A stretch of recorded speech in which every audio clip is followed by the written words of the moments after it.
ਸਤਿ ਸ਼੍ਰੀ ਅਕਾਲ ਪੰਜਾਬੀ ਰੇਡੀਓ ਅਤੇ Punjabi TV USA ਵੇਖ ਸੁਣ ਰਹੇ ਸਾਰੇ ਸਰੋਤਿਆਂ ਦਾ ਬਹੁਤ-ਬਹੁਤ ਸਵਾਗਤ ਹੈ। ਇਸ ਸਮੇਂ ਦੇ ਵਿਸ਼ੇਸ਼ ਪ੍ਰੋਗਰਾਮ ਖਬਰ ਤੇ ਨਜ਼ਰ ਦੇ ਵਿੱਚ। ਇਸ ਪ੍ਰੋਗਰਾਮ ਦੇ ਵਿੱਚ ਦੇਸ਼ ਦੁਨੀਆ ਦੇ ਨਾਲ ਜੁੜੀਆਂ ਹੋਈਆਂ ਅਹਿਮ ਖਬਰਾਂ ਦੇ ਉੱਪਰ ਪਾਈਦਾ ਚਾਨਣਾ ਤੇ ਉਹਨਾਂ ਖਬਰਾਂ ਦੀ ਤਹਿ ਤੱਕ ਜਾਣ ਦੇ ਲਈ ਵਿਸ਼ਲੇਸ਼ਣ ਕਰਨ ਦੇ ਲਈ ਸਾਡੇ ਨਾਲ ਸਾਥ ਹੁੰਦਾ ਹੈ ਸੀਨੀਅਰ ਪੱਤਰਕਾਰ ਮਿੰਟੂ ਗੁਰੂਸਰੀਆ ਜੀ ਦਾ। ਸਭ ਤੋਂ ਪਹਿਲਾਂ ਕਰਦੇ ਹਾਂ ਉਹਨਾਂ ਦਾ ਪ੍ਰੋਗਰਾਮ ਦੇ ਵਿੱਚ ਨਿੱਘਾ ਸਵਾਗਤ ਤੇ ਫਿਰ ਇੱਕ-ਇੱਕ ਕਰਕੇ ਅੱਜ ਦੀਆਂ ਅਹਿਮ ਖਬਰਾਂ ਤੇ ਚਾਨਣਾ ਪਾਵਾਂਗੇ ਤੇ ਜਾਵਾਂਗੇ ਉਹਨਾਂ ਦੀ ਤਹਿ ਤੱਕ। ਸਵਾਗਤ ਹੈ ਮਿੰਟੂ ਜੀ ਪ੍ਰੋਗਰਾਮ ਦੇ ਵਿੱਚ। ਸਤਿ ਸ਼੍ਰੀ ਅਕਾਲ।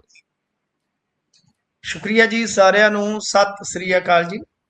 ਅੱਜ ਦੇ ਪ੍ਰੋਗਰਾਮ ਦੇ ਸਪਾਂਸਰਸ ਦਾ ਧੰਨਵਾਦ ਕਰਦੇ ਚੱਲੀਏ। ਖਾਲਸਾ ਇੰਸ਼ੋਰੈਂਸ ਲੰਬੇ ਸਮੇਂ ਤੋਂ ਇੰਸ਼ੋਰੈਂਸ ਦੇ ਖੇਤਰ ਦੇ ਵਿੱਚ ਸੇਵਾਵਾਂ ਨਿਭਾ ਰਹੇ ਨੇ। ਤੁਸੀਂ ਵੀ ਸੰਪਰਕ ਕਰ ਸਕਦੇ ਹੋ। ਨੰਬਰ ਹੈ 408 272 2500। ਟਿਰਕਿਆਣਾ ਇਮੀਗ੍ਰੇਸ਼ਨ ਲਾ ਫਰਮ। ਜੇ ਟਿਰਕਿਆਣਾ ਹੋਣਾ ਨਾਲ ਸੰਪਰਕ ਕਰ ਸਕਦੇ ਹੋ ਕਿਸੇ ਵੀ ਤਰ੍ਹਾਂ ਦੀ ਇਮੀਗ੍ਰੇਸ਼ਨ ਦੇ ਬਾਬਤ ਸਲਾਹ ਮਸ਼ਵਰਾ ਕਰਨ ਦੇ ਲਈ। Krishan Tanota Yuba City. Baljinder Singh Nijjar Woodland. GN lube ਵਾਲੇ ਟਰੱਕ ਵਾਸ਼ ਕਰਦੇ ਨੇ, ਆਇਲ ਚੇਂਜ ਕਰਦੇ ਨੇ, ਏਅਰ ਬ੍ਰੇਕਸ ਦਾ ਕੰਮ ਤਸੱਲੀ ਬਖਸ਼ ਕਰਦੇ ਨੇ। ਤੁਸੀਂ ਇਹਨਾਂ ਦੇ ਕੋਲੋਂ ਨਵੇਂ ਪੁਰਾਣੇ ਟਾਇਰ ਵੀ ਖਰੀਦ ਸਕਦੇ ਹੋ। ਲੋਕੇਸ਼ਨ ਸੈਂਟਾ ਨੇਲਾ ਦੀ ਹੈ। ਨਿੰਮਾ ਸਹੋਤਾ ਹੋਣਾ ਦਾ ਨੰਬਰ ਨੋਟ ਕਰ ਸਕਦੇ ਹੋ। ਨੰਬਰ ਹੈ 209 277 0113। Jaswinder Singh Nagra Roseville. Avtar Singh Sangha Yuba City. Baldev Singh Kang Yuba City. ਧੰਨਵਾਦ ਹੈ ਇਹਨਾਂ ਸਾਰੇ ਸਪਾਂਸਰਸ ਦਾ ਜਿਹੜੇ ਜ਼ਰੀਆ ਬਣਦੇ ਨੇ ਪ੍ਰੋਗਰਾਮਾਂ ਨੂੰ ਤੁਹਾਡੇ ਤੱਕ ਪਹੁੰਚਦਾ ਕਰਨ ਦੇ ਲਈ। ਹੁਣ ਇੱਕ ਇੱਕ ਕਰਕੇ ਕਰਦੇ ਹਾਂ ਖਬਰਾਂ ਤੇ ਚਰਚਾ ਸ਼ੁਰੂ।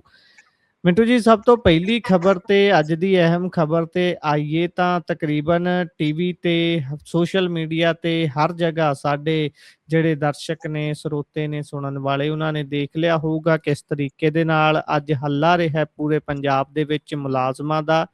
ਤੇ ਹੱਲਾ ਹੁੰਦਾ ਦੇਖਿਆ ਮੁਲਾਜ਼ਮਾਂ ਦਾ। ਤਕਰੀਬਨ ਆਪਾਂ ਅੱਜ ਸਾਰਾ ਦਿਨ ਸੋਸ਼ਲ ਮੀਡੀਆ ਤੇ ਇਹੀ ਚਰਚਾ 'ਚ ਰਿਹਾ ਵੀ ਭਾਈ ਇਹ ਜਿਹੜੀ ਹੜਤਾਲ ਮੁਲਾਜ਼ਮਾਂ ਨੇ ਕੀਤੀ ਹੈ ਇਸ ਦਾ ਰੁਖ ਕਿੱਧਰ ਨੂੰ ਜਾਊਗਾ।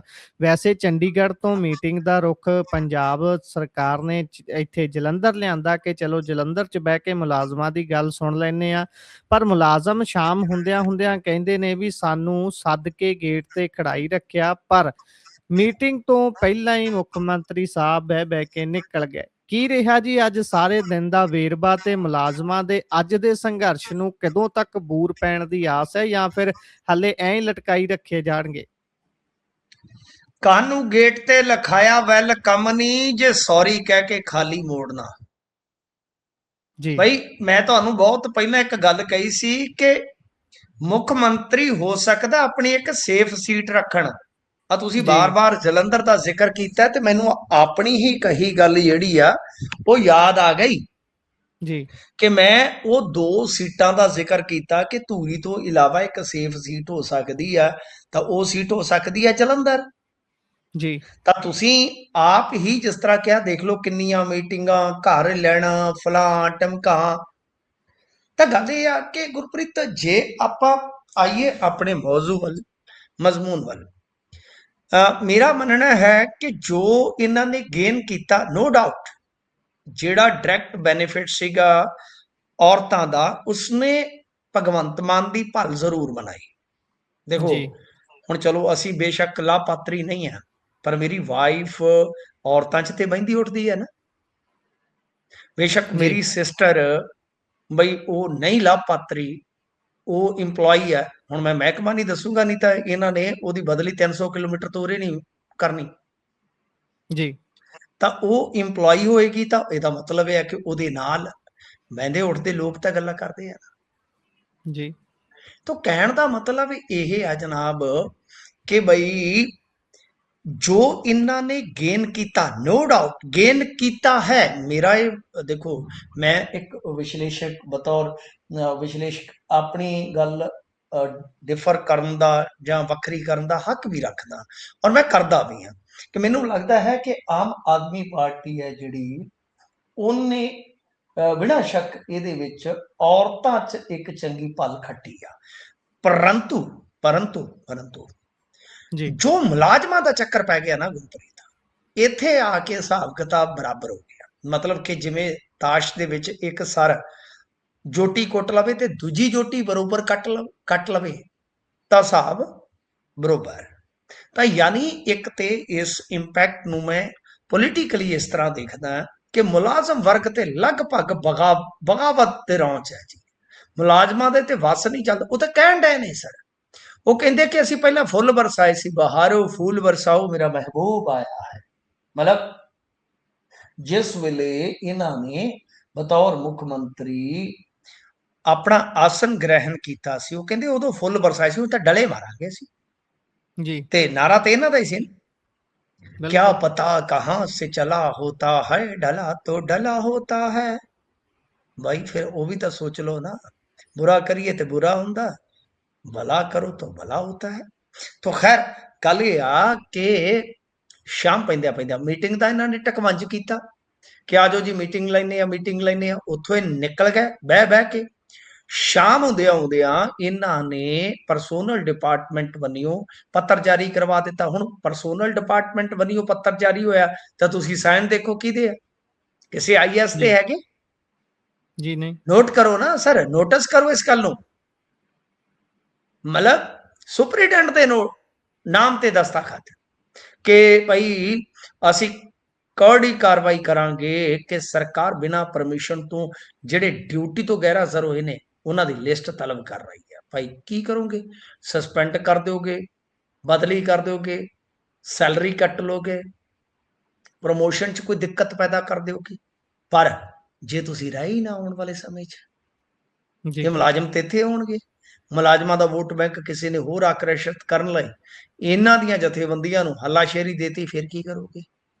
ਤੋ ਗੱਲ ਇਹ ਆ बिल्कुल ਕਿ ਵੇਖ ਲਓ, ਤੁਸੀਂ ਹਿਸਾਬ ਲਾ ਲਓ ਕਿ ਹੱਕ ਹਕੂਕ ਇਹਨਾਂ ਦੇ ਜਿਹੜੇ ਬਣਦੇ ਆ। ਦੇਖੋ ਮੇਰੀ ਗੱਲ ਸੁਣੋ, ਇੱਕ ਮਿੰਟ ਮੇਰੀ ਗੱਲ ਸੁੱਟਿਓ ਨਾ, ਥੋੜੀ ਜਿਹੀ ਆਪਦੇ ਕੋਲ ਰੱਖ ਲਿਓ ਕਿ ਇੱਕ ਵਿਧਾਇਕ ਹੈ ਜਿਹੜਾ ਇੱਕ ਦਿਨ ਵੀ ਰਹਿ ਜੇ ਤੇ ਉਹ ਪੈਨਸ਼ਨ ਦਾ ਹੱਕਦਾਰ ਆ।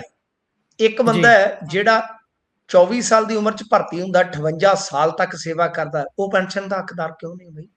ਪੱਕੀ ਪੈਨਸ਼ਨ जी ਦਾ। ਇਹਨਾਂ ਦੇ ਗਾਂ मतलब कि पोते पोतियां भी लाभ लैन फ्री मैडिकल का, एक सरकारी कर्मचारी क्यों नहीं बई? ਤੇ ਇਹਨਾਂ ਲੋਕਾਂ ਨੇ ਤੇ ਸਾਰਾ ਕੁਝ ਕਿਹਾ ਸੀਗਾ ਜਿਹੜੇ ਅੱਜ ਸੱਤਾ ਤੇ ਆਸੀਨ ਨੇ ਕਿ ਅਸੀਂ ਇਹ ਕਰਾਂਗੇ, ਵਾਹ ਕਰਾਂਗੇ। ਸੋ ਇਹਨਾਂ ਨੇ ਨੋਟਿਸ ਕੱਢ ਦਿੱਤਾ। ਹੜਤਾਲ ਬਹੁਤ ਜ਼ਬਰਦਸਤ ਸੀ, ਸਾਰਾ ਕੰਮਕਾਰ ਠੱਪ ਸੀ। ਇਹਨਾਂ ਦਾ ਆਰਡਰ ਜਿਹੜਾ ਹੋਇਆ ਤਾਂ ਉੱਥੇ ਫਿਰ ਮੁਲਾਜ਼ਮ ਜਥੇਬੰਦੀਆਂ ਮੈਦਾਨ 'ਚ ਆ ਗਈਆਂ। ਕੱਲ ਤੇ ਪਰਸੋਂ ਮੁਲਾਜ਼ਮਾਂ ਨੇ ਆਖਿਆ ਅਸੀਂ ਪੁਤਲੇ ਫੂਕਾਂਗੇ, ਕਿਉਂਕਿ ਪੈਨਸ਼ਨਰ ਵੀ ਨਾਲ ਹੈ। जी ਰਿਟਾਇਰਡ ਡੀਐਸਪੀ ਜਾਂ ਫਲਾਣੇ ਟਮਕਾਣੇ ਸਭ ਆ ਗਏ ਮੈਦਾਨ ਦੇ ਵਿੱਚ, ਕਿਉਂਕਿ ਮੌਜੂਦਾ ਪੁਲਿਸ ਸਰਵਿਸ ਦੇ ਵਿੱਚ ਪੁਲਿਸ ਕਰਮਚਾਰੀ ਕੋਈ ਇਦਾਂ ਦਾ ਕੰਮ ਨਹੀਂ ਨਾ ਕਰ ਸਕਦਾ। ਪਰ ਜਿਹੜੇ ਸਾਬਕਾ ਉਹ ਕਹਿੰਦੇ ਅਸੀਂ ਫੂਕਾਂਗੇ। ਪੁਤਲਾ ਫੂਕ ਮੁਹਿੰਮ ਚੱਲ ਗਈ। ਤੇ ਇਸ ਤੋਂ ਇਲਾਵਾ ਹੁਣੇ ਇਸੇ ਪੱਤਰ ਦੇ ਜਵਾਬ ਦੇ ਵਿੱਚ ਮੁਲਾਜ਼ਮ ਜਥੇਬੰਦੀਆਂ ਨੇ ਕਿਹਾ ਕਿ ਕੀ ਹੋ ਜਾਏਗਾ, ਇਹ ਜਿਹੜਾ ਐਕਸ਼ਨ ਹੋਏਗਾ ਇਹਨਾਂ ਦਾ ਛੋਟਾ ਹੋਏਗਾ, ਪਰ ਅਸੀਂ ਇੱਕ ਲੀਕ ਵੱਡੀ ਖਿੱਚ ਰਹੇ ਹਾਂ। ਜੋ ਮੁਲਾਜ਼ਮਾਂ ਦੇ ਰੂਪ 'ਚ ਨੌਜਵਾਨਾਂ ਦਾ ਸ਼ੋਸ਼ਣ ਹੁੰਦਾ ਹੈ ਸਰ, ਇਹ ਸ਼ੋਸ਼ਣ ਹੀ ਹੁੰਦਾ ਹੈ। ਮੈਂ ਕਹੂੰਗਾ ਪ੍ਰੋਬੇਸ਼ਨ 3-3 ਸਾਲ ਦਾ, ਯੂਕੇ ਦੇ ਵਿੱਚ 3 ਮਹੀਨਿਆਂ ਦਾ ਪ੍ਰੋਬੇਸ਼ਨ ਹੁੰਦਾ ਹੈ। जी 3 ਸਾਲ ਦਾ ਪ੍ਰੋਬੇਸ਼ਨ, ਔਰ ਪ੍ਰੋਬੇਸ਼ਨ ਦੇ ਦੌਰਾਨ ਘਰ ਤੋਂ ਦੂਰ ਦਰਾਜ਼ ਦੇ ਇਲਾਕਿਆਂ ਦੇ ਵਿੱਚ ਉਹਨਾਂ ਨੂੰ ਸੁੱਟ ਦੇਣਾ ਹੈ। ਡੀਏ ਦਾ ਇੱਥੇ 18% ਦਾ ਫਰਕ ਹੈ ਜੀ ਆਈਐਸ ਆਈਪੀਐਸ ਦੇ ਨਾਲ। ਕਿਉਂ ਬਈ? ਫਿਰ ਝੂਠ ਬੋਲਿਆ ਗਿਆ। ਅੱਜ ਮੁੱਖ ਮੰਤਰੀ ਨੇ ਵੀ ਝੂਠ ਬੋਲਿਆ। तो जी मतलब ये ਜਿਹੜਾ ਗੱਪਬਾਜੀ ਵਾਲਾ ਦੌਰ ਹੈ ਖਤਮ ਹੋ ਚੁੱਕਾ ਹੈ। ਮੁਲਾਜ਼ਮ ਆਕਰੋਸ਼ ਦੇ ਵਿੱਚ ਆ, ਰੋਹ ਦੇ ਵਿੱਚ ਆ, ਵਿਰੋਧ ਦੇ ਵਿੱਚ ਆ। ਜੋ ਮਰਜ਼ੀ ਕਰ ਲੋ, ਕਹਿੰਦੇ ਆ ਕਿ ਤੂੰ ਕਰ ਲਾ ਜੋ ਵੀ ਕਰਨਾ, ਨਹੀਂ ਵੰਝ ਬਰਾਬਰ ਗੱਡਾਂਗੇ। ਇਹ ਤੇ ਵੰਝ ਗੱਡਿਆ ਗਿਆ।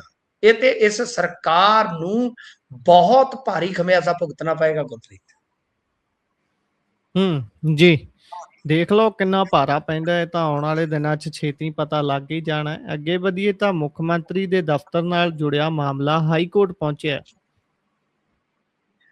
ਜੀ ਮੁੱਖ ਮੰਤਰੀ ਦੇ ਦਫ਼ਤਰ ਦੇ ਨਾਲ ਜੁੜਿਆ ਫੈਸਲਾ ਕਹਿ ਲਓ, ਜਾਂ ਮੁੱਖ ਮੰਤਰੀ ਦੇ ਦਫ਼ਤਰ ਦੇ ਨਾਲ ਜੁੜਿਆ ਮਸਲਾ ਕੀ ਹੈ ਕਿ ਦੇਖੋ, ਇਹਨਾਂ ਦੇ ਦਫ਼ਤਰ ਦੇ ਵਿੱਚ ਮੌਜੂਦ ਇਹਨਾਂ ਦੇ ਸੱਜਣ ਬੇਲੀ, ਹੁਣ ਜਿਹੜੇ ਯਾਰ ਬੇਲੀ ਹੁੰਦੇ ਆ ਨਾ ਗੁਰਪ੍ਰੀਤ, ਮੇਰਾ ਮੰਨਣਾ ਹੈ ਯਾਰ ਬੇਲੀ ਉਹੀ ਹੁੰਦੇ ਆ ਜਿਹੜੇ ਤੁਹਾਡੇ ਪੱਗ ਦੇ ਲੜ ਹੋਣ। ਲੜ ਮਤਲਬ ਕਿ ਜੇ ਤੁਹਾਡੀ ਇੱਜ਼ਤ, ਤੁਹਾਡੀ ਪੱਗ ਆ ਤੇ ਉਹਦੇ ਲੜ ਹੋਣ, ਉਹਨਾਂ ਨੂੰ ਵੀ ਇੱਜ਼ਤ ਦੀ ਕਦਰ ਹੋਵੇ। ਇਹ ਜੀ ਮੇਰਾ ਮੰਨਣਾ ਹੈ। ਦੂਜੀ ਗੱਲ ਕਿ ਹੁਣ ਇਹਦੇ ਵਿੱਚ ਆ ਗਿਆ ਮਸਲਾ ਈਡੀ ਦੇ ਪੱਤਰ ਦਾ। ਈਡੀ ਦੇ ਜੀ ਪੱਤਰ ਦੇ ਵਿੱਚ ਜ਼ਿਕਰ ਫੇਰ ਤੁਹਾਨੂੰ ਪਤਾ ਕੁਝ ਖਾਸ ਸੱਜਣਾ ਦਾ, ਤੇਰੀ ਸੱਜਣਾ ਨਾ ਪੈ ਗਈ ਯਾਰੀ ਤੇ ਤੇਰੀ ਸੱਜਣਾ ਨਾ। ਹੁਣ ਉਹਦੇ ਤੇ ਮਾਣਹਾਨੀਆਂ ਤੇ ਹੁਣ ਤੁਸੀਂ ਕਮਾਲ ਦੇਖੋ, ਇੱਕ ਪਾਸੇ ਤੇ ਨੋਟਿਸ ਜਾ ਰਹੇ ਨੇ, ਨੋਟਿਸ ਕਿਹਨੂੰ ਜਾ ਰਹੇ? ਵਿਕਰਮ ਮਜੀਠੀਆ ਨੂੰ। ਰਾਜਵੀਰ ਘੁੰਮਣ ਕਹਿੰਦਾ ਮੈਂ ਮਾਣਹਾਨੀ ਦਾ ਮੁਕੱਦਮਾ ਕਰੂੰ। ਜੀ ਅੱਛਾ, ਇੱਕ ਪਾਸੇ ਨੋਟਿਸ ਆ ਰਹੇ ਨੇ, ਕਮਾਲ ਹੈ ਨਾ। ਜੀ ਅੱਛਾ, ਕਿਵੇਂ ਕਮਾਲ ਹੈ ਬਾਅਦ ਚ ਦੱਸ ਦੇਣਾ। ਨਿਖਿਲ ਸ਼ਾਹ ਇੱਕ ਬਹੁਤ ਹੋਣਹਾਰ ਵਕੀਲ ਹੈ, ਉਸਨੇ ਹਾਈ ਕੋਰਟ ਚ ਪਹੁੰਚ ਕੀਤੀ ਕਿ ਬਹੁਤ ਸਾਰੇ ਨਿਊਜ਼ਪੇਪਰਾਂ ਚ ਬਾਈ ਇੱਕ ਪੱਤਰ ਛਪਿਆ ਜੀ, ਈਡੀ ਦਾ ਉਹ ਪੱਤਰ ਆ, ਜੀ ਮਾਮਲਾ ਗੜਬੜ ਹੈ, ਸੁਣਵਾਈ ਕਰੋ। ਅੱਛਾ, ਹਾਈ ਕੋਰਟ ਨੇ ਅੱਜ ਜਦੋਂ ਸੁਣਵਾਈ ਆਰੰਭ ਕੀਤੀ ਗੁਰਪ੍ਰੀਤ, ਬਹੁਤ ਇੰਟਰਸਟਿੰਗ ਚੀਜ਼ ਹੈ। ਹਾਈ ਜੀ ਕੋਰਟ ਨੇ ਜਦੋਂ ਮੁੱਢਲੇ ਤੌਰ ਤੇ ਇਸ ਪਟੀਸ਼ਨ ਨੂੰ ਭਾਂਸਿਆ ਦੇਖਿਆ ਤਾਂ ਉਹਨੇ ਕਿਹਾ ਕਿ ਦੇਖੋ ਇਹ ਤੇ ਬਹੁਤ ਸੰਗੀਨ ਮਾਮਲਾ, ਤੁਸੀਂ ਜਾਂਚ ਜੀ ਪੜਤਾਲ ਦਬਾ ਕੇ ਬੈਠੇ ਹੋ ਜੀ। ਇਹਦੇ ਤੇ ਕੇਂਦਰ ਇਜਾਜ਼ਤ ਮੰਗ ਕੇ ਕਹਿੰਦਾ ਕਿ ਸਰ ਇਹ ਪੱਤਰ ਕੋਈ ਕੱਲਾ ਥੋੜੀ ਆ, 26 ਨੂੰ ਲਿਖਿਆ ਜੁਲਾਈ ਦੀ ਗੱਲ, 23 ਨੂੰ ਲਿਖਿਆ ਜੁਲਾਈ ਦੀ ਗੱਲ, 12 ਅਗਸਤ ਨੂੰ ਫੇਰ ਲਿਖਿਆ ਅਗਸਤ ਦੀ ਗੱਲ। ਮਤਲਬ ਅਸੀਂ ਕੱਲੀ ਚਿੱਠੀ ਨਹੀਂ ਲਿਖੀ, ਤੈਨੂੰ ਰੋਗ ਚਿੱਠੀਆਂ ਦਾ ਪਾਇਆ, ਤੇਰਾ ਇੱਕ ਵੀ ਜਵਾਬ ਨਹੀਂ ਆਇਆ ਬਈ, ਅਸੀਂ ਤੇ ਰਿਮਾਈਂਡਰ ਵੀ ਭੇਜੇ ਨੇ। ਇੱਥੇ ਫਸ ਗਏ ਸਰ, ਬਹੁਤ ਤਲਖ ਟਿੱਪਣੀਆਂ ਵੀ ਹੋਈਆਂ ਨੇ। ਅੱਛਾ, ਹਾਈ ਕੋਰਟ ਦੇ ਵਿੱਚ ਤਾਂ ਕੀ ਜਲੂਸ ਇਹਨਾਂ ਦਾ ਨਿਕਲ ਰਿਹਾ ਸਾਹਿਬ, ਓ ਹੋ ਕਹਿੋ ਜੇ ਬਈ ਇਹ ਕੰਮ ਕਰਦੇ। ਅੱਜ ਤੁਹਾਨੂੰ ਪਤਾ ਮੈਂ ਪੋਸਟ ਪਾਈ ਆ, ਉਸ ਤੋਂ ਬਾਅਦ ਉਹ ਬਹੁਤ ਵਾਇਰਲ ਹੋ ਗਈ ਉਹ ਖਬਰ। ਇਨਫੈਕਟ ਜੀ ਮੇਰੇ ਖਿਆਲ ਦੇ ਨਾਲ ਅੱਜ ਦੀ ਇੱਕ ਰੌਚਕ ਖਬਰ ਬਣ ਗਈ ਕਿ ਸੋਨੀਆ ਮਾਨ ਨੇ ਇੱਕ ਆਂਗਨਵਾੜੀ ਵਰਕਰ ਜੋ ਨਿਯੁਕਤ ਹੋਈ, ਉਸ ਦੀ ਨਿਯੁਕਤੀ ਨੂੰ ਇਸ ਕਰਕੇ ਰੱਦ ਕਰ ਦਿੱਤਾ ਕਿ ਉਹ ਇਹਨਾਂ ਦੀ ਵਰਕਰ ਨਹੀਂ ਸੀ, ਜੀ ਆਪਣੀ ਵਰਕਰ ਨਿਯੁਕਤ ਕਰ ਦਿੱਤੀ, ਉਹਨੂੰ ਫਾਰਿਗ ਕਰ ਦਿੱਤਾ। ਹਾਕਮ ਸਿੰਘ ਹੋਰੀ ਬੜੇ ਚਰਚਿਤ ਚਿਹਰੇ ਆ, ਭਗਵੰਤ ਮਾਨ ਦੇ ਦੋਸਤ ਵੀ ਆ, ਮੇਰੇ ਵੀ ਦੋਸਤ ਹੈ, ਇਨਫੈਕਟ ਅਸੀਂ ਸਾਰੇ ਹੀ ਦੋਸਤ ਹੁੰਦੇ ਸੀ, ਮਾਨ ਸਾਹਿਬ ਵੀ ਮੇਰੇ ਦੋਸਤ ਹੀ ਰਹੇ ਆ। ਤਾਂ ਜੀ ਗੱਲ ਇਹ ਆ ਕਿ ਸਾਡਾ ਫਰੈਂਡ ਸਰਕਲ ਸੀਗਾ, ਤਾਂ ਹਾਕਮ ਸਿੰਘ ਏਜੀ ਦੀ ਟੀਮ 'ਚ ਵੀ ਰਿਹਾ, ਉਹਨਾਂ ਨੇ ਚੱਕ ਕੇ ਤੇ ਪਟੀਸ਼ਨ ਪਾਤੀ। ਜੀ ਮਤਲਬ ਕਿ ਤੁਸੀਂ ਵੇਖੋ ਕਿ ਇਸ ਕਰਕੇ ਨਿਯੁਕਤੀ ਕਿਸੇ ਦੀ ਰੱਦ ਕਰਕੇ ਘਰ ਨੂੰ ਤੋਰ ਦਿੱਤਾ ਗਿਆ ਕਿ ਤੂੰ ਸਾਡੀਆਂ ਰੈਲੀਆਂ 'ਚ ਤਾਲੀ ਨਹੀਂ ਮਾਰਦਾ, ਤਾਲੀ ਲਓ ਨਹੀਂ ਜੀ ਮਾਰਦਾ। ਕਮਾਲ ਹੈ, ਇਹ ਇਤਿਹਾਸ 'ਚ ਪਹਿਲੀ ਵਾਰੀ ਹੋਇਆ ਹੁਣ। ਜੀ ਉੱਥੇ ਸੋਨੀਆ ਮਾਨ ਸਮੇਤ ਸਰਕਾਰ ਨੂੰ ਨੋਟਿਸ ਹੋ ਗਿਆ ਸਰ। ਤੇ ਇਸ ਤੋਂ ਇਲਾਵਾ ਜਿਹੜਾ ਬੀਬੀ ਗੁਰਪ੍ਰੀਤ ਕੌਰ, ਜਿਨ੍ਹਾਂ ਨੂੰ ਡਾਕਟਰ ਵੀ ਕਹਿੰਦੇ, ਮੈਂ ਡਾਕਟਰ ਇਸ ਕਰਕੇ ਨਹੀਂ ਕਹਿੰਦਾ, ਮੈਂ ਡਿਗਰੀ ਨਹੀਂ ਦੇਖੀ ਸਰ, ਮੈਂ ਤਾਂ ਪ੍ਰਧਾਨ ਮੰਤਰੀ ਦੀ ਡਿਗਰੀ ਵੇਖਣ ਨੂੰ ਤਰਸ ਰਿਹਾ। ਤਾਂ ਜਦ ਮੈਂ ਡਿਗਰੀ ਨਹੀਂ ਦੇਖੀ ਕਿਸੇ ਦੀ, ਮੈਂ ਕਿਸੇ ਨੂੰ ਡਾਕਟਰ ਮਾਸਟਰ ਕੀ ਬਾਈ ਕਹਿਣਾ ਬਾਈ, ਜਾਂ ਤਾਂ ਕੋਈ ਸਰਕਾਰੀ ਆਫੀਸ਼ੀਅਲੀ ਪੋਸਟ ਤੇ ਹੋਵੇ ਤੇ ਮੈਂ ਕਹਾਂ। ਜੀ ਤਾਂ ਗੱਲ ਇਹ ਆ ਕਿ ਬੀਬੀ ਗੁਰਪ੍ਰੀਤ ਕੌਰ ਵਾਲਾ ਮਾਮਲਾ ਵੀ ਹਾਈ ਕੋਰਟ 'ਚ, ਹੁਣ ਇਹ ਵੀ ਚੱਲ ਗਿਆ, ਨੋਟਿਸ ਹੋ ਗਏ ਤੇ ਮਾਣਾ ਨਿਕਾਦੀ ਰਹਿ ਗਈ ਸਰ। ਢੋਲ ਵੱਜ ਗਏ ਨਹੀਂ ਬਿੱਲੋ ਤੇਰੇ ਮੇਰੇ ਪਿਆਰ ਦੇ, ਢੋਲ ਤੇ ਸਰ ਹਾਈ ਕੋਰਟ 'ਚ ਵੱਜ ਰਹੇ ਨੇ। ਤਾਂ ਰਾਜਵੀਰ ਘੁੰਮਣ ਹੋਰੀ ਕਹਿੰਦੇ ਲੈ ਸਾਡੀ ਕੋਈ ਚੈਟ ਦਿਖਾ, ਲਿਆ ਕੋਈ ਸਾਡੇ ਮੇਰੇ ਖਿਲਾਫ ਸਬੂਤ ਦਿਖਾ। ਅਰੇ ਸਰ ਤੁਸੀਂ ਖੁਦ ਇੰਟਰਵਿਊਜ਼ 'ਚ ਫਸ ਗਏ, ਜਿਹੜੀਆਂ ਆਪਦੇ ਤਲਵੇ ਚੱਟ ਮੀਡੀਆ ਨੂੰ ਇੰਟਰਵਿਊਜ਼ ਦਿੱਤੀਆਂ, ਤੁਸੀਂ ਫਸ ਗਏ ਘੁੰਮਣ ਸਾਹਿਬ।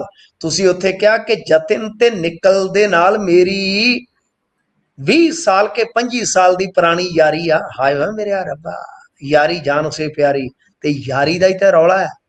ਉਹਨਾਂ ਦਾ ਤਾਂ ਜ਼ਿਕਰ ਹੈਗਾ ਨਾ ਨਿਤਨ ਦਾ, ਨਿਤਨ ਦਾ ਜ਼ਿਕਰ ਤੇ ਹੈਗਾ, ਆਪੇ ਤੁਸੀਂ ਮੰਨ ਰਹੇ ਹੋ, ਕਨਫੈਸ ਕਰ ਰਹੇ ਹੋ ਕਿ ਉਹ ਮੇਰੇ ਯਾਰ ਹੈ। ਜਿਹੜੇ ਬੰਦੇ ਦਾ ਜ਼ਿਕਰ ਹੈ ਉਹ ਤੁਹਾਡਾ ਯਾਰ ਹੈ, ਤੇ ਤੁਸੀਂ ਕਿੱਥੇ ਬੈਠੇ ਹੋ? ਮੁੱਖ ਮੰਤਰੀ ਦੇ ਦਫ਼ਤਰ।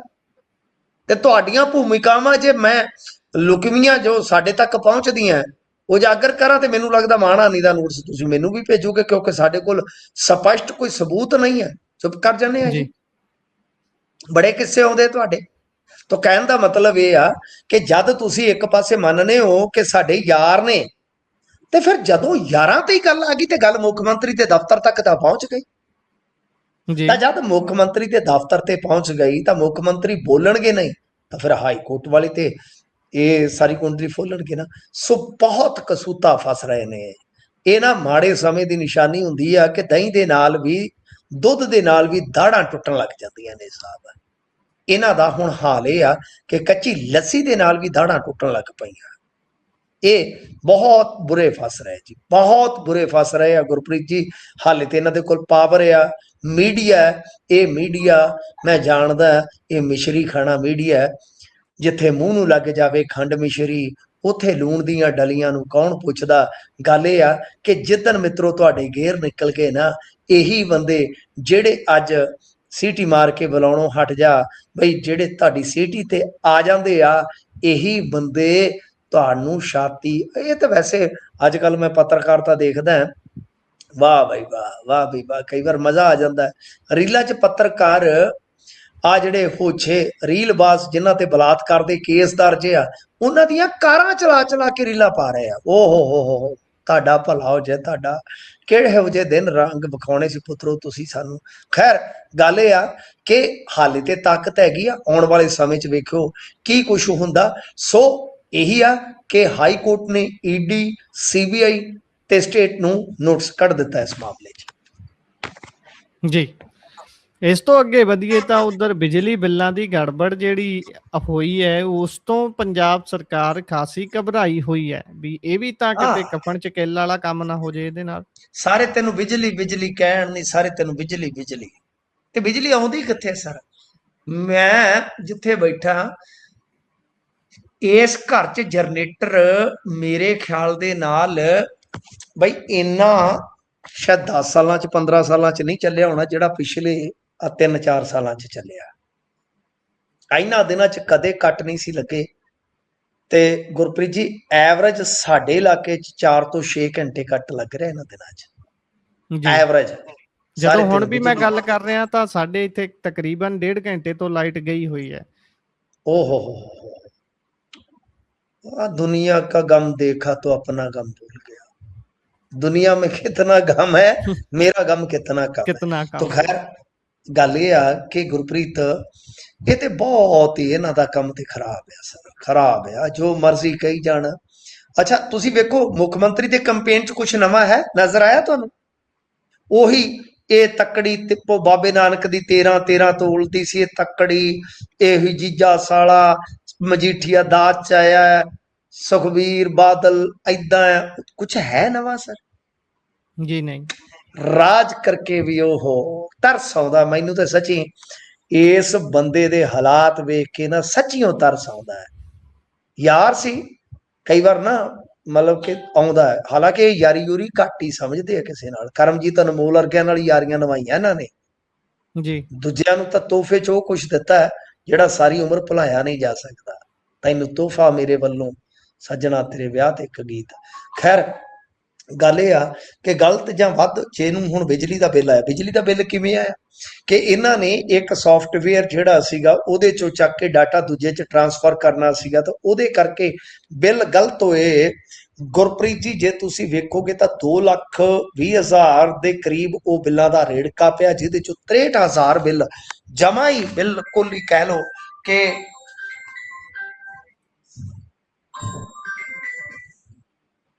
जी जी 63,000 बिल गुरप्रीत हुण दोबारा आउणगे जी, दोबारा।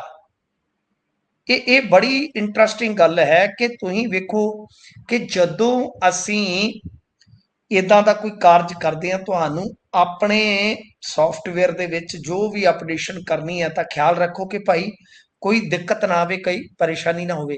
एवरेज पहलां ते तुहानूं पता ही आ, तुसीं पंजाब च रहिंदे हो, वाकिया तुसीं ते मुड़के च भेजे होए पंजाबी हो इस वेले जदों गल कर रहे हो। तुहानूं याद होना कि पहलां तां मीटर रीडरां दी हड़ताल रही, चेता है ना, ਉਹਦੇ ਕਰਕੇ ਐਵਰੇਜ ਬਿੱਲ ਆਏ। ਤਾਂ ਹੁਣ ਆਇਆ ਕੀ ਹੈ ਕਿ 1.5 ਲੱਖ ਜਿਹੜੇ ਕੰਜ਼ਿਊਮਰ ਉਹਨਾਂ ਦਾ ਤਾਂ ਬਿੱਲ ਹੀ ਗਲਤ ਆਇਆ, ਤੇ 63,000 ਗਾਹਕ ਇਦਾਂ ਦੇ ਆ ਜਿਨ੍ਹਾਂ ਨੂੰ 2 ਮਹੀਨੇ ਤੋਂ ਸਬਸਿਡੀ ਮਿਲਣੀ ਬੰਦ ਹੋ ਗਈ। ਪਹਿਲਾਂ ਉਹ ਲਾਭਪਾਤਰੀ ਸੀ, ਯਾਨੀ 2,20,000 ਦੇ ਕਰੀਬ ਬਣ ਗਿਆ ਨਾ ਮਸਲਾ। ਤਾਂ ਯਾਨੀ ਜਿਹੜਾ 1,56,000 ਕੰਜ਼ਿਊਮਰ ਆ ਉਹਦਾ ਬਿਜਲੀ ਦਾ ਬਿੱਲ ਇੰਨਾ ਗਲਤ ਆਇਆ ਕਿ ਤੁਸੀਂ ਵੇਖੋ ਕਿ ਕਈ ਗੁਣਾ ਜ਼ਿਆਦਾ ਰਸ਼ ਹੈ। ਮੈਂ ਨਾ ਤੁਹਾਨੂੰ ਦੱਸਦਾ ਇੱਕ, ਮੇਰੇ ਬ੍ਰਦਰ ਦੇ ਸੋਲਰ ਲੱਗਾ ਹੋਇਆ 12 ਵਾਟ ਦਾ, 12 ਜਿਹੜਾ ਹੁੰਦਾ ਨਾ ਕਿਲੋਵਾਟ ਕਹਿ ਦਿੰਦੇ ਆ ਨਾ ਆਪਾਂ, ਜੀ ਕਿਲੋਵਾਟ ਇਹਦਾ 'ਚ ਹੀ ਹੁੰਦਾ। ਹਾਂਜੀ ਕਿਲੋਵਾਟ 'ਚ ਹੁੰਦਾ ਹੈ ਨਾ। ਤੇ ਹੋਇਆ ਕਿ ਗੁਰਪ੍ਰੀਤ ਇੰਟਰਸਟਿੰਗ ਚੀਜ਼ ਦੱਸ ਰਿਹਾ ਤੁਹਾਨੂੰ, ਬੜੀ ਇੰਟਰਸਟਿੰਗ। ਜੀ, ਤਾਂ ਗੱਲ ਇਹ ਆ ਕਿ 7 ਸਾਲ ਤੋਂ ਬਾਅਦ ਅਸੀਂ ਜਦੋਂ ਹਿਸਾਬ ਕੀਤਾ ਉਹਨਾਂ ਦੇ ਨਾਲ, 7 ਸਾਲ ਤੋਂ ਬਾਅਦ, ਉਹ ਵੀ ਮੈਂ ਜਾ ਕੇ ਕੀਤਾ। 1 ਸਾਲ ਤੋਂ ਤਾਂ ਅਸੀਂ ਲੇਖਾ ਸ਼ੁਰੂ ਕੀਤਾ ਹੋਇਆ ਵੀ ਕਰੋ ਜੀ ਜੀ, ਕਰੋ ਜੀ, ਸਾਡਾ ਬਿੱਲ ਗਲਤ ਲੱਗਦਾ। ਜੀ, ਸਾਡਾ ਕੱਢਿਆ 5,95,000 ਰੁਪਇਆ, 12 ਜੀ, ਕਿਲੋਵਾਟ ਦਾ ਲੱਗਿਆ ਸੋਲਰ ਸਿਸਟਮ। ਸਾਡੇ ਵੱਲ ਕੱਢਿਆ 5,95,000। ਤਾਂ ਜਦ ਮੈਂ ਉਹਨਾਂ ਦਾ ਬਿੱਲ ਸਾਈਕਲ ਚੈੱਕ ਕਰਵਾਇਆ ਤਾਂ ਗੁਰਪ੍ਰੀਤ ਜੀ ਤੁਸੀਂ ਹਿਸਾਬ ਲਾ ਲਓ 2 ਲੱਖ ਰੁਪਈਆ ਨਜਾਇਜ਼ ਸੀ ਉਹਦੇ ਚ। ਜੀ, ਉਹਦਾ ਕਾਰਨ ਇਹ ਕਿ ਉਹਨਾਂ ਨੇ ਰੀਡਿੰਗ ਸਿਸਟਮ ਜਿਹੜਾ ਸੀਗਾ, ਸੋਲਰ ਸਿਸਟਮ ਜਿਹੜਾ ਸੀਗਾ, ਜੋ ਉਹਦੇ ਚ ਅਪਡੇਸ਼ਨ ਕਰਨੀ ਸੀ ਉਹ ਗਲਤ ਕੀਤੀ ਹੋਈ ਸੀ, ਫੀਡ ਹੀ ਗਲਤ ਕੀਤੀ ਸੀ। ਜੀ, ਜੇ ਮੈਂ ਮਤਲਬ ਕਿ ਮਾੜਾ ਮੋਟਾ ਹੱਥ ਪੱਲਾ ਨਾ ਮਾਰਦਾ ਹੁੰਦਾ ਤੇ ਮੈਂ ਖੁਦ ਦਫ਼ਤਰਾਂ ਦੇ, ਕਈਆਂ ਨੂੰ ਲੱਗਦਾ ਅਸੀਂ ਬੜੇ ਹਾਈ ਪ੍ਰੋਫਾਈਲ ਬੰਦੇ ਆ, ਮਤਲਬ ਕਿ ਐਕਸੀਅਨ ਐਸਡੀਓ ਸਭ ਦੇ ਧੱਕੇ ਖਾ ਕੇ ਆਇਆ ਮੈਂ। ਜੀ, ਤਾਂ ਜਦੋਂ ਮੈਂ ਅੰਤ ਚ ਕਿਹਾ ਕਿ ਲਓ ਫਿਰ ਹੁਣ ਮੇਰੀ ਸ਼ਰਾਫਤ ਖਤਮ ਹੈ, ਇਸ ਤੋਂ ਬਾਅਦ ਬਾਈ ਦੇਖਦੇ ਆ ਕੀ ਬਣਦਾ, ਫਿਰ ਉਦੋਂ ਜਾ ਕੇ ਕਿ ਮੈਂ 1 ਸਾਲ ਦੀ ਵੀ ਤੁਹਾਡੇ ਸਿਰ ਪਾਉਂਗਾ ਰਿਕਵਰੀ, ਕਿਉਂਕਿ ਪਿਛਲੇ 1 ਸਾਲ ਤੋਂ ਤੇ ਅਸੀਂ ਤੁਹਾਡੇ ਗੇੜੇ ਮਾਰ ਰਹੇ ਹਾਂ, ਉਹ ਸਾਲ ਦਾ ਜੀ, ਬਿੱਲ ਤੁਹਾਡੇ ਤੋਂ ਭਰਵਾਉਂਗਾ। ਮੈਂ ਕਿਹਾ ਹੁਣ ਭੱਜ ਲਓ, ਮੇਰੇ ਕੋਲ ਰਿਕਾਰਡ ਹੈ। ਤਾਂ ਫਿਰ ਉਹ ਠੰਬਰ ਗਏ, ਫਿਰ ਉਹ ਭੱਜੇ ਨੱਠੇ, ਜੇਈ ਦੀ ਡਿਊਟੀ ਲਾ, ਲੁਧਿਆਣਿਓਂ ਚੈੱਕ ਪਤਾ ਨਹੀਂ ਕਿੱਥੋਂ ਕਰਵਾਉਣਾ, ਤਦ ਜਾ ਕੇ ਸਾਨੂੰ ਸਹੀ ਰੀਡਿੰਗ ਜਿਹੜੀ ਸੀ, ਸਾਡੀ ਰੀਡਿੰਗ ਉਹ ਬਣਾ ਰਹੇ ਸਨ ਗੁਰਪ੍ਰੀਤ 72,000 ਸ਼ਾਇਦ, ਜੀ, ਜਦ ਕਿ ਐਕਚੁਅਲ ਚ ਉਹ 35,000 ਸੀ। ਇੰਨਾ ਫਰਕ ਸੀਗਾ। ਤਾਂ ਮਤਲਬ ਕਿ ਇਹ ਪਤਾ ਨਹੀਂ ਕਿਸ ਹਿਸਾਬ ਨਾਲ ਸੀ। ਤਾਂ ਗੱਲ ਇਹ ਆ ਕਿ ਤੁਸੀਂ ਵੇਖੋ ਕਿ ਮੇਰੇ ਵਰਗਾ ਬੰਦਾ, ਜਿਹੜਾ ਬੰਦਾ ਕਹਿ ਲਓ ਕਿ ਹਰ ਕੁੰਡੀ ਤੋਂ ਵਾਕਫ ਆ, ਤੇ ਜਿਹਨੂੰ ਹਰ ਬੰਦਾ ਲੋਕਲ ਸ਼ਹਿਰ ਤੋਂ ਲੈ ਕੇ ਇਸ ਏਰੀਏ 'ਚ ਸਾਡੇ ਜਾਣਦਾ ਹੈ, ਉਹਦਾ ਹਾਲ ਇਹ ਆ। ਤੇ ਫਿਰ ਦੂਜੇ ਹੁਣ ਪਰ ਇਹ ਘਾਬਰ ਗਏ ਆ, ਘਾਬਰ ਹੀ ਹੋ ਜੀ, ਗਿਆ ਕਿ ਇਹਨਾਂ ਨੇ ਹੁਣ ਦਬਾ ਦਬ ਅਖਬਾਰਾਂ 'ਚ ਇਸ਼ਤਿਹਾਰ ਤੇ ਫਲਾਂ ਤੇ ਟਮਕਾਂ ਕਰ ਦਿੱਤਾ ਹੈ ਕਿ ਆਓ ਜੀ ਬਿੱਲ ਠੀਕ ਕਰਾ ਲਓ। ਕਿਉਂਕਿ ਇਹਨਾਂ ਨੂੰ ਲੱਗਦਾ ਕਿ ਇੰਨੇ ਘਰ ਨੇ ਜਿਹੜੇ 2 ਲੱਖ ਦੇ ਕਰੀਬ ਘਰ ਆ, ਜੇ ਉਲਟ ਹੋ ਗਏ ਤੇ ਅਸਰ ਜਿਹੜਾ ਗਲਤ ਪਏਗਾ। ਪਰ ਤੁਸੀਂ ਵੇਖ ਲਓ ਨੀਤੀਗਤ ਤੌਰ ਤੇ, ਮੈਂ ਨਹੀਂ ਕਹਿੰਦਾ ਯਾਰ ਕਿ ਕਿਸੇ ਦਾ ਵਿਰੋਧ ਅੱਖਾਂ ਮੀਟ ਕੇ ਕਰੋ, ਕਿਸੇ ਦਾ ਸਮਰਥਨ ਅੱਖਾਂ ਮੀਟ ਕੇ ਕਰੋ, ਪਰ ਐਟ ਲੀਸਟ ਤੁਸੀਂ ਨੀਤੀਗਤ ਫੇਲੀਅਰਸ ਤਾਂ ਇਹਨਾਂ ਦੀਆਂ ਦੇਖੋ ਕਿ ਕਿਵੇਂ ਹੋ ਰਹੀਆਂ ਨੇ ਪੈਰ ਪੈਰ। ਬਿਲਕੁਲ ਇਹ ਦੇਖਣ ਵਾਲੀ ਗੱਲ ਹੈ। ਇਸ ਤੋਂ ਅੱਗੇ ਵਧੀਏ ਤਾਂ ਪੰਜਾਬ ਸਰਕਾਰ ਵੱਲੋਂ ਐਨਾਲੌਗ ਪਨੀਰ ਤੇ ਪਾਬੰਦੀ ਲਗਾਈ ਗਈ ਹੈ। ਇਹ ਐਨਾਲੌਗ ਪਨੀਰ ਕੀ ਹੁੰਦਾ ਹੈ ਜੀ, ਤੇ ਕਿਵੇਂ ਡਿਫਰੈਂਟ ਹੁੰਦਾ ਹੈ ਆਮ ਘਰ ਦੇ ਪਨੀਰ ਨਾਲੋਂ? ਬਸ ਇਹਨੂੰ ਡਾਲਡਾ ਕਹਿ ਲਓ, ਇਹ ਡਾਲਡਾ ਸਿਸਟਮ ਹੁੰਦਾ ਜੀ, ਹੋਰ ਕੀ ਆ। ਇਹ ਕਿ ਸੋਇਆ ਜਿਹੜਾ ਟਾਈਪ ਜਿਹੜਾ ਜਿਹੜਾ ਹੁੰਦਾ? ਹਾਂ ਮੈਂ ਦੱਸ ਦੇਣਾ ਤੁਹਾਨੂੰ, ਸਪਰੇਟਾ ਦੁੱਧ ਲੈ ਕੇ ਨਾ ਅੱਗੇ ਫਿਰ ਇਹਦੇ ਚ ਪਾਮ ਆਇਲ ਜਿਹੜਾ ਹੁੰਦਾ ਉਹ ਪਾ ਕੇ ਤੇ ਸਟੋਰ ਚ ਪਾ ਕੇ ਇਹ ਬਣਾ ਦਿੱਤਾ ਜਾਂਦਾ ਹੈ। ਠੀਕ ਹੈ। ਠੀਕ ਹੈ ਜੀ। ਤਾਂ ਮਤਲਬ ਕਿ ਇਹਦੀ ਸਪਲਾਈ ਤੇ ਇੱਥੋਂ ਲਹਿਰੇ ਤੋਂ ਲੈ ਕੇ ਇੱਥੇ ਬੰਨਾ ਸਟਾਰਟ ਹੋਇਆ ਸੀ ਹਰਿਆਣੇ ਦੇ ਬਾਰਡਰ ਤੋਂ ਇਹ। ਤੇ ਗੁਰਪ੍ਰੀਤ ਜੀ ਇਹ ਤੇ ਗਾਂ ਜੀਰਕਪੁਰ, ਕਦੇ ਚੰਡੀਗੜ੍ਹ ਜੀਰਕਪੁਰ ਜਾ ਕੇ ਪਨੀਰ ਨਾ ਖਾਈਓ। ਮੇਰਾ ਦੋਸਤ ਬਹੁਤ ਤਗੜਾ ਐਕਸਪਰਟ ਹੈ ਇਸ ਮਾਮਲੇ 'ਚ ਜੀ, ਉਹਨੇ ਮੈਨੂੰ ਜੀ, ਵਗਾਹ ਕੀਤਾ ਹੋਇਆ। ਜੀ, ਤਾਂ ਇੱਥੋਂ ਤੱਕ ਕਿ ਹੁਣ ਤਾਂ ਮਤਲਬ ਕਿ ਮਿਲਕ ਕੇਕ, ਰਸਗੁੱਲਾ, ਗੁਲਾਬ ਜਾਮਨ, ਗਾਜਰ ਪਾਕ, ਇਹ ਸਭ ਭੁੰਨੀ ਸੂਜੀ, ਪਾਮ ਆਇਲ, ਸਟਾਰਚ ਪਾ ਕੇ ਬਣਦੇ ਆ ਜੀ। ਤਾਂ ਨਾ ਜੀ, ਖਾਓ, ਮੇਰਾ ਤੇ ਇਹ ਮੰਨਣਾ, ਨਾ ਖਾਓ। ਜੋ ਚੀਜ਼ ਆਉਂਦੀ ਆ ਮਨ ਦੇ ਵਿੱਚ ਉਸਨੂੰ ਘਰੇ ਬਣਾ ਲਓ ਜੀ। ਤਾਂ ਕਹਿਣ ਦਾ ਮਤਲਬ ਇਹ ਹੈ ਕਿ ਇਹਨਾਂ ਨੇ ਐਨਾਲੌਗ ਪਨੀਰ ਜਿਹੜਾ ਉਹ ਬੇਸ਼ੱਕ ਬੈਨ ਕਰ ਦਿੱਤਾ ਹੈ, ਪਰ ਗੱਲ ਇਹ ਆ ਕਿ ਇਹਦੇ ਵਿੱਚ ਵੀ ਇੱਕ ਝੋਲ ਹੈ ਗੁਰਪ੍ਰੀਤ, ਕਿ ਜੀ, ਇਹਨਾਂ ਨੇ ਜੋ ਬੈਨ ਕੀਤਾ ਉਹ ਐਕਚੁਅਲ ਚ ਪਹਿਲਾਂ ਹੀ ਨਹੀਂ ਬਣਦਾ। ਰੌਲਾ ਤੇ ਖੁੱਲੇ ਰੂਪ ਚ ਜਿਹੜੀ ਇਹ ਸਪਲਾਈ ਹੁੰਦੀ ਆ ਇੰਨੀ ਤਗੜੀ, ਮਤਲਬ ਕਿ 4,000 ਕਿਲੋਗ੍ਰਾਮ, ਮੇਰੇ ਕੋਲ ਜਿਹੜੀ ਜਾਣਕਾਰੀ ਆ ਕਿ 4,000 ਕਿਲੋਗ੍ਰਾਮ ਇੱਕ ਸ਼ਹਿਰ ਜਿਹੜਾ ਕਹਿ ਲਓ ਕਿ ਬਈ ਇੱਕ ਸ਼ਹਿਰ ਚੋਂ ਨਿਕਲਦਾ ਜਿਹੜਾ ਹਿਮਾਚਲ ਤੱਕ ਜਾਂਦਾ ਹੈ। ਸੋ ਜੀ, ਇੰਨਾ ਖਿਲਵਾੜ ਹੁੰਦਾ। ਇਹਨਾਂ ਨੇ ਜੋ ਇਹ ਪਾਬੰਦੀ ਜਿਹੜੀ ਐਡ ਕੀਤੀ ਆ, ਉਹ ਪਾਬੰਦੀ ਵੀ ਉਹ ਆ ਕਿ ਜਿਹੜੀ ਪਹਿਲਾਂ ਹੀ ਲਾਗੂ ਹੁੰਦੀ ਆ। ਰੌਲਾ ਆ ਕਿ ਇਹ ਰੋਕਣ ਦੇ ਵਿੱਚ ਅਸਫਲ ਆ, ਕੁਝ ਨਹੀਂ ਹੈ। ਇੰਡੀਆ ਦੇ ਲੋਕਾਂ ਦੀ ਸਿਹਤ ਦਾ ਖਿਲਵਾੜ ਤਾਂ ਇਹੋ ਜਿਹਾ ਹੈ ਕਿ ਲੈਂਸੈਟ ਜਰਨਲ ਪੜ੍ਹ ਲਓ, ਮੈਂ ਪੜ੍ਹਦਾ ਰਹਿਣਾ। ਜੋ ਕੋਲਡ ਡਰਿੰਕਸ ਨੇ ਉਹਨਾਂ ਦੀ ਸ਼ੂਗਰ ਯੂਰਪ 'ਚ ਦੇਖ ਲਓ, ਅਮਰੀਕਾ 'ਚ ਦੇਖ ਲਓ, ਇੰਡੀਆ 'ਚ ਦੇਖ ਲਓ। ਜੋ ਸੈਰੇਲੈਕ ਜੀ ਹੈ ਉਹ ਇੱਥੇ ਦੇਖ ਲਓ, ਉੱਥੇ ਦੇਖ ਲਓ। ਸਟੈਂਡਰਡ ਹੀ ਵੱਖਰੇ ਨੇ ਸਰ। ਇੱਥੋਂ ਦੇ ਲੋਕਾਂ ਨੂੰ ਤੇ ਮਾਸ ਦਾ ਲੋਥੜਾ ਬਣਾ ਕੇ ਬਘਿਆੜਾਂ ਦੇ ਅੱਗੇ ਸਿੱਟ ਰੱਖਿਆ ਸਰ ਇਹਨਾਂ ਨੇ। ਜੀ। ਤੇ ਉਧਰ ਗੜੀ ਹੁਣੀ ਹੁਣ ਆਪਣੇ ਆਫਿਸ ਦੇ ਵਿੱਚ ਕੈਮਰੇ ਲਾ ਕੇ ਫੈਸਲੇ ਕਰਨ ਤੋਂ ਅੱਗੇ ਵੱਧ ਗਏ ਨੇ। ਹੌਲੀ ਹੌਲੀ ਉਹਨਾਂ ਨੇ ਪੈਰ ਪੱਟ ਲਿਆ। ਚਮਕੌਰ ਸਾਹਿਬ ਆ ਗਏ ਨੇ ਇੰਚਾਰਜ ਬਣ ਕੇ। ਤੇ ਵੈਸੇ ਚਰਚਾਵਾਂ ਤਾਂ ਚੱਲਦੀਆਂ ਸੀ ਵੀ ਇੱਧਰ ਫਗਵਾੜੇ ਵਾਲੇ ਪਾਸੇ ਆਉਣਗੇ, ਪਰ ਚਮਕੌਰ ਸਾਹਿਬ ਕਿਵੇਂ ਬਣਿਆ ਰੋ? ਤੇ ਫਗਵਾੜੇ ਤਾਂ ਇਲੈਕਸ਼ਨ ਹਾਰ ਗਏ ਸੀਗੇ। ਬਿਲਕੁਲ। ਫਗਵਾੜਿਓਂ ਇਲੈਕਸ਼ਨ ਹਾਰੇ ਆ, ਸ੍ਰੀ ਅਨੰਦਪੁਰ ਸਾਹਿਬ ਤੋਂ ਇਲੈਕਸ਼ਨ ਹਾਰੇ ਆ। ਦੇਖੋ ਇਸ ਗੱਲ ਦਾ ਮੈਂ ਖੁਲਾਸਾ ਕਰ ਦਿੱਤਾ ਸੀਗਾ ਜਿਸ ਦਿਨ ਇਹ ਅਰਵਿੰਦ ਕੇਜਰੀਵਾਲ ਨੂੰ ਲੁਧਿਆਣੇ ਜਾ ਕੇ ਮਿਲੇ ਸੀਗੇ, ਜਿੱਦਣ ਇਹਨਾਂ ਨੇ EU ਦੇ ਵਿੱਚ ਆਉਣਾ ਸੀਗਾ। ਤਾਂ ਮੈਂ ਉਸ ਦਿਨ ਇਹ ਗੱਲ ਕਹੀ ਸੀਗੀ, ਬਹੁਤ ਖੁੱਲੇ ਰੂਪ 'ਚ ਗੱਲ ਕਹੀ ਸੀ ਕਿ ਗੜੀ ਸਾਹਿਬ ਇਲੈਕਸ਼ਨ ਲੜਨਗੇ ਤੇ ਉਹਨਾਂ ਨੇ ਆਪਣੀ ਟਿਕਟ ਦੀ ਡਿਮਾਂਡ ਜਿਹੜੀ ਆ ਕੇਜਰੀਵਾਲ ਨੂੰ ਮਿਲ ਕੇ ਰੱਖੀ ਆ। ਕਿਵੇਂ ਰੱਖੀ ਆ ਮੈਨੂੰ ਨਹੀਂ ਪਤਾ, ਮਿਹਨਤ ਕਰ ਲਈ ਆ ਜਾਂ ਕਹਿ ਲਓ ਕਿ ਇਹ ਹੱਕਦਾਰ ਸੀ ਕਿ ਉਹਨਾਂ ਨੂੰ ਬੁਲਾ ਕੇ ਕਿਹਾ ਗਿਆ ਕਿ ਇਲੈਕਸ਼ਨ ਲੜਨ ਦੀ ਤਿਆਰੀ ਕਰੋ, ਮੈਨੂੰ ਨਹੀਂ ਪਤਾ ਜਾਂ ਕੋਈ ਵੀ, ਕਿਉਂਕਿ ਉਹ ਬੰਦ ਕਮਰੇ ਦੀਆਂ ਗੱਲਾਂ ਹੁੰਦੀਆਂ। ਪਰ ਸਾਡੀ ਉਹ ਸੂਚਨਾ ਪੁਖਤਾ ਸੀ। ਤਾਂ ਖੈਰ ਗੱਲ ਇਹ ਆ ਕਿ ਬਈ ਗੜੀ ਸਾਹਿਬ ਦੇ ਮਨ ਦੇ ਵਿੱਚ ਇੱਛਾ ਸੀ ਕਿ ਬਈ ਆਪਾਂ ਸੱਚੀਓ ਇਦਾਂ ਹੀ ਮਿਨਿਸਟਰੀ ਲੈਣੀ ਆ ਜਿੱਦਾਂ ਲੜ ਕੇ ਇਲੈਕਸ਼ਨ ਲੈਂਦੇ ਆ। ਤਾਂ ਗੱਲ ਗੁਰਪ੍ਰੀਤ ਇਹ ਆ ਕਿ ਦੇਖੋ ਆਮ ਆਦਮੀ ਪਾਰਟੀ ਚਾਹੁੰਦੀ ਆ ਕਿ 80 ਵੋਟ, ਕਿਉਂਕਿ ਐਸੀ ਲਈ ਇਹਨਾਂ ਨੇ ਕੀ ਕੀਤਾ ਸਭ ਨੂੰ ਪਤਾ ਹੈ। ਇਹਨਾਂ ਨੇ ਡਿਪਟੀ ਵੀ ਨਹੀਂ ਲਾਇਆ ਜੀ। ਤੇ ਬੜੀਆਂ ਚਰਚਾਵਾਂ ਵੀ ਚੱਲੀਆਂ ਕਿ ਸ਼ਾਇਦ ਬਲਜੀਤ ਕੌਰ ਨੂੰ ਲਾ ਦੇਣ, ਕਿ ਨਹੀਂ ਹੋਇਆ। ਹੁਣ ਐਸੀ ਵੋਟ ਠੀਕ ਆ, ਕੋਈ ਇਹਨਾਂ ਨਾਲੋਂ ਜ਼ਿਆਦਾ ਨਾਰਾਜ਼ ਨਹੀਂ ਹੈ, ਪਰ ਇਹਨਾਂ ਨੂੰ ਇਹ ਕਿ ਦੂਜੀਆਂ ਪਾਰਟੀਆਂ ਦੇ ਮੁਕਾਬਲੇ ਬਿਹਤਰ ਵੋਟ ਖਿੱਚ ਲਈ ਅਸੀਂ। ਇਹ ਬਸਪਾ ਦੇ ਲੀਡਰ ਵੀ ਰਹੇ ਆ, ਵੱਡੇ ਚਿਹਰੇ ਬਣ ਗਏ ਆ, ਔਰ ਕੈਮਰੇ ਕਿਉਂ ਘੁੰਮਦੇ ਸੀ ਹੁਣ ਤੁਹਾਨੂੰ ਸਮਝ ਵੀ ਆ ਗਈ।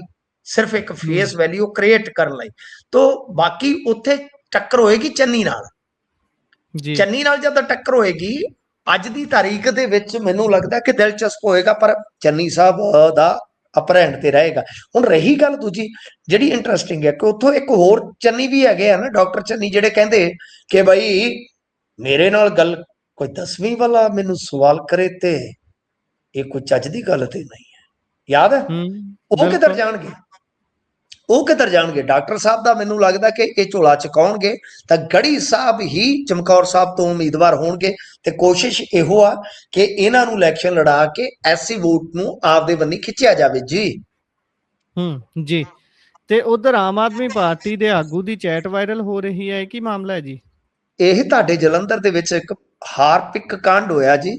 ਉਮੰਗ ਬੱਸੀ ਇਹ ਕੋਆਰਡੀਨੇਟਰ ਸੀ, ਔਰ ਕੋਈ ਵੀ ਬੰਦਾ ਮੀਡੀਆ ਦਾ ਤੁਸੀਂ ਦੇਖੋ, ਮੈਂ ਕੱਲ ਇਹਦੇ ਤੇ ਲਿਖਿਆ ਕਿ ਕੋਆਰਡੀਨੇਟਰ ਆ ਇਹਨਾਂ ਦਾ। ਔਰ ਜਿਹੜਾ ਮੀਡੀਆ ਇਹ ਚਵਲਾ ਮਾਰਦਾ ਹੈ ਕਿ ਸਾਬਕਾ ਜਸਟਿਸ ਨਹੀਂ, ਉਹ ਲਿਖਣ ਦੀ ਥਾਂ ਤੇ ਲਿਖਦਾ ਆ ਕਿ ਇਹ ਸੁਖਪਾਲ ਖਹਿਰੇ ਦਾ ਜੀਜਾ ਹੈ। ਇਹਨਾਂ ਨੂੰ ਪਤਾ ਨਹੀਂ ਲੱਗਦਾ ਕਿ ਕੋਆਰਡੀਨੇਟਰ ਆ ਜੀ। ਇਹ ਕੋਆਰਡੀਨੇਟਰ ਆ ਕਰਤਾਰਪੁਰ ਤੋਂ, ਪਤਾ ਕਰ ਲਿਓ, ਨਹੀਂ ਤਾਂ ਮੈਂ ਤੁਹਾਨੂੰ ਭੇਜ ਦੂੰਗਾ ਸਬੂਤ। ਇਹ ਕੋਆਰਡੀਨੇਟਰ ਹੈ ਮੌਜੂਦਾ, ਔਰ ਬਲਕਾਰ ਦਾ ਇਹ ਬਹੁਤ ਕਰੀਬੀ ਹੈ। ਬਲਕਾਰ ਕੌਣ ਤੁਹਾਨੂੰ ਪਤਾ ਹੀ ਹੈ ਨਾ, ਉਹਦੀ ਵੀਡੀਓ ਕਿਹੋ ਜਿਹੀ ਵਾਇਰਲ ਹੋਈ ਸੀ, ਜਿਹੜੀ 15-16 ਸਾਲ ਦੇ ਬੱਚੇ ਹਰਕਤਾਂ ਕਰਦੇ ਇਕੱਲੇ ਹੋਏ ਕਈ ਵਾਰ ਜਦੋਂ ਆਊਟ ਆਫ ਕੰਟਰੋਲ ਹੋਣ। ਤਾਂ ਗੱਲ ਇਹ ਆ ਕਿ ਬਈ ਇਹ ਉਹਦਾ ਨਜ਼ਦੀਕੀ ਸੀ, ਘਰ ਆਪਦਾ ਵੀ ਪੱਟ ਲਿਆ ਨੇ, ਇੱਕ ਵਿਆਹੁਤਾ ਦੇ ਇਸ਼ਕ 'ਚ ਪੈ ਕੇ ਉਹਦਾ ਵੀ ਪੱਟਿਆ ਗਿਆ। ਦੋਨਾਂ ਦੇ ਘਰੇ 8-8 10-10 ਸਾਲ ਦੀਆਂ ਬੱਚੀਆਂ ਸਨ। ਉਹ ਨੇਹਾ ਕੁੜੀ, ਪ੍ਰੋਫੈਸਰ ਕੁੜੀ, ਏਡੀ ਪੜ੍ਹੀ ਲਿਖੀ ਧੂਰੀ ਦੀ, ਉਹ ਮਰ ਗਈ। ਉਹਨੇ ਜਾਂਦੀ ਨੇ ਬਿਆਨਾਤ ਦਿੱਤੇ ਕਿ ਭਾਈ ਇਹਨੇ ਹਾਰਪਿਕ ਪਿਆ ਆ, ਇਹਦੀ ਮਾਂ ਤੇ ਇਹਦੇ ਸਾਰਿਆਂ ਤੇ ਪਰਚਾ ਹੋਇਆ ਉਮੰਗ ਬੱਸੀ ਤੇ। ਉਮੰਗ ਬੱਸੀ ਦੀ ਹੁਣ ਚੈਟ ਵਾਇਰਲ ਹੋਈ ਆ, ਆਈਡੀ ਚੈਟ ਮੈਂ ਉਹ ਅੱਜ ਪਾਈ ਸੀ, ਪਰ ਫਿਰ ਮੇਰੀ ਜ਼ਮੀਰ ਨੇ ਆਵਾਜ਼ ਦਿੱਤੀ ਕਿ ਛੱਡ ਯਾਰ, ਵਿਚਾਰੀ ਮਰ ਗਈ ਆ, ਉਹਦੀ ਆਤਮਾ ਨੂੰ ਵੀ ਦੁਖੀ ਕਰਨਾ, ਇਹ ਜਿਉਂਦੇ ਇਹਨਾਂ ਦੇ ਬੱਚੇ ਗਾਂ ਜਵਾਨ ਹੋਣਗੇ, ਕੀ ਕਰਤੂਤਾ। ਸੋ ਮੈਂ ਡਿਲੀਟ ਕਰਤੀ ਸੀਗੀ 5 ਮਿੰਟਾਂ ਦੇ ਵਿੱਚ। ਮੇਰੀ ਜ਼ਮੀਰ ਦੀ ਆਵਾਜ਼ ਸੀ, ਮੈਂ ਕੋਈ ਡਰਦਾ ਡੁਰਦਾ ਨਹੀਂ ਆਇਆ ਕਿਸੇ ਤੋਂ। ਹਾਂ ਜੇ ਗਲਤੀ ਆ ਜਾਂ ਮੇਰੀ ਜ਼ਮੀਰ ਕਹੇ ਤਾਂ ਫਿਰ ਮੈਂ ਆਪਣੇ ਆਪ ਹੀ ਉਹ ਚੀਜ਼ ਚੱਕ ਦੇਣਾ ਹੁੰਦਾ। ਤਾਂ ਖੈਰ ਗੱਲ ਇਹ ਆ ਕਿ ਬਈ ਇਹ ਚੈਟ ਵੀ ਵਾਇਰਲ ਹੋ ਗਈ, ਤੇ ਇਸ ਤੋਂ ਇਲਾਵਾ ਇੱਕ IO ਜਿਹੜਾ ਉਹ ਸਸਪੈਂਡ ਵੀ ਹੋ ਗਿਆ, ਇੱਕ SHO ਦਾ ਤਬਾਦਲਾ ਵੀ ਹੋ ਗਿਆ। ਕਿਉਂਕਿ ਕਾਰਨ ਇਹੀ ਆ ਕਿ ਵਕਤ ਰਹਿੰਦੇ ਆ, ਵੇਲਾ ਰਹਿੰਦੇ ਆ, ਇਹ ਜਿਹੜੀ ਸਿਆਸੀ ਰਸੂਖਦਾਰੀ ਸੀ, ਇਹ ਕਾਰਵਾਈ ਨਹੀਂ ਸੀ ਹੋਣ ਦੇ ਰਹੀ। ਜੀ। ਤੇ ਉਧਰ ਭੰਡਾਰੀ ਨੇ ਜੇਲ੍ਹ ਦੇ ਵਿੱਚ ਕੀਤੀ ਖੁਦਕੁਸ਼ੀ। ਦੇਖੋ ਇਹ ਅੰਮ੍ਰਿਤਸਰ ਦੇ ਨਾਲ ਜੁੜਿਆ ਇੱਕ ਡਰੱਗ ਰੈਕੇਟ ਦਾ ਮਾਮਲਾ ਹੈ, ਜਿਹਦੇ ਜੀ ਵਿੱਚ ਜਿਹੜੀਆਂ ਆਹ ਦਰਦ ਨਿਵਾਰਕ ਗੋਲੀਆਂ ਹੁੰਦੀਆਂ ਜਿਨ੍ਹਾਂ ਦਾ ਇਸਤੇਮਾਲ ਨਸ਼ੇ ਵਾਸਤੇ ਕੀਤਾ ਜਾਂਦਾ ਹੈਗਾ। ਤਾਂ ਇਹ ਇੱਕ ਰੈਕਟ ਸੀਗਾ ਜਿਹਦੇ ਵਿੱਚ ਹਸਪਤਾਲ ਕੁਝ ਡਾਕਟਰ ਸਾਹਿਬਾਨ ਜਿਹੜੇ ਸੀਗੇ ਉਹ ਫਸ ਗਏ। ਤਾਂ ਉਹਦੇ ਵਿੱਚ ਇੱਕ ਪੱਤਰਕਾਰ ਵੀ ਸੀਗਾ। ਪੱਤਰਕਾਰਾਂ ਦੇ ਕੰਮ ਵੀ ਅੱਜ ਕੱਲ ਗਾਂ ਦੇ ਆ ਨਾ ਵੀਰੇ, ਵੀ ਇਹ ਜੀ ਵੀ ਕੰਮ ਚੱਕੀ ਜਾਂਦੇ ਆ। ਤਾਂ ਇਹ ਭੰਡਾਰੀ ਜਿਹੜਾ ਸੀਗਾ ਇਸ ਰੈਕਟ ਦਾ ਇੱਕ ਤਰ੍ਹਾਂ ਨਾਲ ਕਹਿ ਲਓ ਕਿ ਕਰਤਾ ਧਰਤਾ ਮੰਨਿਆ ਜਾਂਦਾ ਸੀਗਾ ਕਿ ਬੜੀ ਤਗੜੀ ਇਹ ਗੇਮ ਖੇਡਦੇ ਸੀ। ਗੇਮ ਕਿਸ ਤਰ੍ਹਾਂ ਖੇਡਦੇ ਸੀ ਉਹ ਲੰਮੀ ਚੌੜੀ ਗੱਲਬਾਤ ਹੋ ਜਾਏਗੀ, ਮੈਂ ਇਹਦੇ ਤੇ ਬਕਾਇਦਾ ਪ੍ਰੋਗਰਾਮ ਕਰ ਚੁੱਕਾ ਵਾਂ। ਤਾਂ ਖੈਰ ਇਹ ਜਿਹੜੇ ਹੈਗੇ ਸੀ ਬਿਲਸਟਾ ਫਾਰਮਾ ਕੰਪਨੀ, ਜਿੱਥੋਂ ਸਟਾਕ ਨਿਕਲਦਾ ਸੀਗਾ, ਜਿਵੇਂ ਮਤਲਬ ਕਿ ਟੈਰਮਾਡੋਲ ਗੋਲੀ ਹੁੰਦੀ ਹੈ ਤਾਂ ਗਾਂ ਵੇਚੀ ਜਾਂਦੀ ਸੀ ਬਲੈਕ ਦੇ ਵਿੱਚ, ਸਟਾਕ ਤੋਂ ਬਾਹਰ, ਰਿਕਾਰਡ ਤੋਂ ਬਾਹਰ ਰੱਖ ਕੇ। ਤਾਂ ਇਹ ਇੱਕ ਤਰ੍ਹਾਂ ਨਾਲ ਕਹਿ ਲਓ ਕਿ ਪੱਤਰਕਾਰਤਾ ਦੇ ਨਾਲ ਜੁੜੇ ਲੋਕ ਸੀਗੇ। ਪਰ ਜੀ ਜਦੋਂ ਸੁਪਰੀਮ ਕੋਰਟ ਤੱਕ ਵੀ ਇਹਨਾਂ ਦਾ ਹੱਥ ਨਹੀਂ ਪਿਆ ਤੇ ਦੱਸਦੇ ਆ ਕਿ ਦੀਪਕ ਭੰਡਾਰੀ ਨੇ ਜੇਲ੍ਹ ਦੇ ਵਿੱਚ ਖੁਦਕੁਸ਼ੀ ਕਰ ਲਈ ਆ। ਸੋ ਮਾੜੇ ਕੰਮਾਂ ਦੇ ਮਾੜੇ ਨਤੀਜੇ। ਗੱਲ ਸੁਣ ਚਾਚੇ ਤੇ ਗੱਲ ਸੁਣਾ ਭਤੀਜੇ, ਬਾਈ ਆਹੀ ਮਾਮਲਾ। ਮੈਂ ਤਾਂ ਹੀ ਕਹਿੰਦਾ ਹੁੰਦਾ ਕਿ ਥੋੜੀ ਖਾ ਲਓ ਕਿ ਬਹੁਤ ਬੁਰੇ ਫਸ ਜਾਓਗੇ। ਤਾਂ ਗੱਲ ਇਹ ਆ ਕਿ ਹੁਣ ਜੇ ਆਪਾਂ ਵੇਖੀਏ ਇਹ ਬਹੁਤ ਤਗੜਾ ਰੈਕਟ ਸੀਗਾ ਤੇ ਭੰਡਾਰੀ ਦਾ ਕਹਿਣਾ ਹੈ ਕਿ ਬੇਸ਼ੱਕ ਉਸ ਟਾਈਮ ਇਹਨਾਂ ਦਾ ਕਹਿਣਾ ਸੀਗਾ ਕਿ ਮੈਨੂੰ ਝੂਠਾ ਫਸਾਇਆ ਗਿਆ, ਫਲਾਂ ਟਮਕਾਇਆ, ਪਰ ਐਨਸੀਬੀ ਇਹਦੇ ਵਿੱਚ ਜਿਹੜੀ ਹੈ ਉਹ ਇਨਵੋਲਵ ਹੋਈ ਤਾਂ ਉਹਨਾਂ ਨੇ ਪਰਚਾ ਠੋਕ ਕੇ ਬਣਾਇਆ ਸੀਗਾ ਜੀ। ਉਧਰ ਨੇਪਾਲ ਦੇ ਵਿੱਚ ਵੀ ਖਾਸਾ ਨੁਕਸਾਨ ਹੋ ਗਿਆ। ਤਸਵੀਰਾਂ ਦੇਖ ਕੇ ਤਾਂ ਇੱਕ ਵਾਰ ਦਿਲ ਡਰ ਜਾਵੇ ਬੰਦੇ ਦਾ। ਹਾਂਜੀ ਗੁਰਪ੍ਰੀਤ, ਤਬਾਹੀ ਤਾਂ ਹੋਈ ਆ। ਦੱਸਦੇ ਆ ਕਿ 300 ਦੇ ਕਰੀਬ ਹੁਣ ਤੱਕ ਡੈੱਡ ਬੋਡੀਜ਼ ਜਿਹੜੀਆਂ ਰਿਕਵਰ ਹੋ ਗਈਆਂ। ਜਿਹੜੇ ਲੋਕ ਲਾਪਤਾ ਉਹਨਾਂ ਦੇ ਵਿੱਚ ਵੱਡੀ ਗਿਣਤੀ 'ਚ ਇੰਡੀਅਨਸ ਵੀ ਹੈਗੇ ਆ। ਤਾਂ ਇਹ ਪੂਰੀ ਦੁਨੀਆ ਦੇ ਵਿੱਚ ਮੇਰੇ ਖਿਆਲ ਦੇ ਨਾਲ ਇੱਕ ਖਤਰੇ ਦਾ ਘੰਟਾ, ਇੱਕ ਘੰਟੀ ਹੁੰਦੀ ਆ, ਘੰਟਾ ਹੈ ਕਿ ਕਿਸ ਤਰ੍ਹਾਂ ਗਲੇਸ਼ੀਅਰ ਦਾ ਕੋਈ ਟੁਕੜਾ ਜਿਹੜਾ ਦੱਸਦੇ ਆ ਕਿ ਉਹ ਗਿਰਿਆ, ਫਿਰ ਉਹ ਇੱਕ ਨਦੀ ਨੂੰ ਬਲੌਕ ਕਰਦਾ ਹੈ, ਫਿਰ ਉਹ ਨਦੀ ਜਿਹੜੀ ਆ ਖਿੰਡਦੀ ਆ ਤੇ ਫਿਰ ਉਹ ਤਬਾਹੀ ਬਣਾ ਦਿੰਦੀ ਆ। ਤਾਂ ਬਹੁਤ ਵੱਡੇ ਪੱਧਰ ਤੇ ਜੰਗੀ ਪੱਧਰ ਤੇ ਕਾਰਜ ਚੱਲ ਰਹੇ ਆ, ਪਰ ਕਿੰਨਾ ਨੁਕਸਾਨ ਹੈ ਐਗਜ਼ੈਕਟ ਇਹਦਾ ਅੰਦਾਜ਼ਾ ਲਾਉਣਾ ਫਿਲਹਾਲ ਗੁਰਪ੍ਰੀਤ ਸੰਭਵ ਨਹੀਂ ਹੈ ਜੀ ਇਸੇ ਦੇ ਨਾਲ ਪ੍ਰੋਗਰਾਮ ਦਾ ਸਮਾਂ ਇੱਥੇ ਹੀ ਸਮਾਪਤ ਹੁੰਦਾ ਹੈ। ਤੁਸੀਂ ਜੁੜੇ ਜਾਣਕਾਰੀਆਂ ਸਾਂਝੀਆਂ ਕੀਤੀਆਂ, ਬਹੁਤ ਬਹੁਤ ਧੰਨਵਾਦ ਜੀ। ਧੰਨਵਾਦ ਜੀ।